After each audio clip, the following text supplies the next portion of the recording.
আসসালামু আলাইকুম। প্রিয় দৌলতপুরবাসী, আগামীকাল দ্বাদশ নির্বাচন, সংসদ সদস্য পদপ্রার্থী ভোট।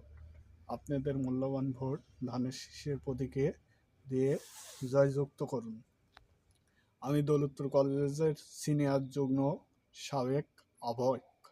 বিগত 17 বছরে তো নির্যাতিত নিপীড়িত অনেক মানুষ ভোট দিতে পারেনি।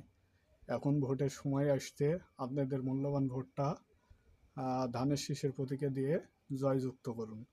আসলে দৌলতপুরবাসী এমন একজন নেতা পেয়েছে, এটা গর্বের সহিত বলতে হচ্ছে যে রেজা আহমেদ বাচ্চু মোল্লা বিগত দুঃসময়ে নেতাকর্মীর পাশে ছিল, কখনো কাকুক ছেড়ে যায়নি, বিপদ আপদ সবসময় জনগণের পাশে ছিল।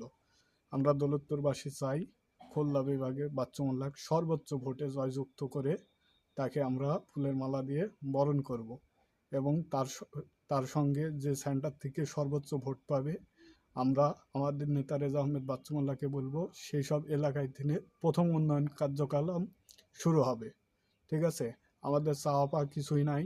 আমরা রেজা আহমেদ বাচ্চু মোল্লাক খুলনা বিভাগে সর্বোচ্চ ভোটে দেখতে চাই। ঠিক আছে, এবং সব যে যে এলাকায় সেন্টারে সর্বোচ্চ ভোট পাবে সেই সব এলাকায় থেকে সর্বোচ্চ কাজের উন্নয়নের রেজা আহমেদ বাচ্চু মোল্লাক বলে উন্নয়ন করার চেষ্টা করব। ইনশাল্লাহ। ধন্যবাদ।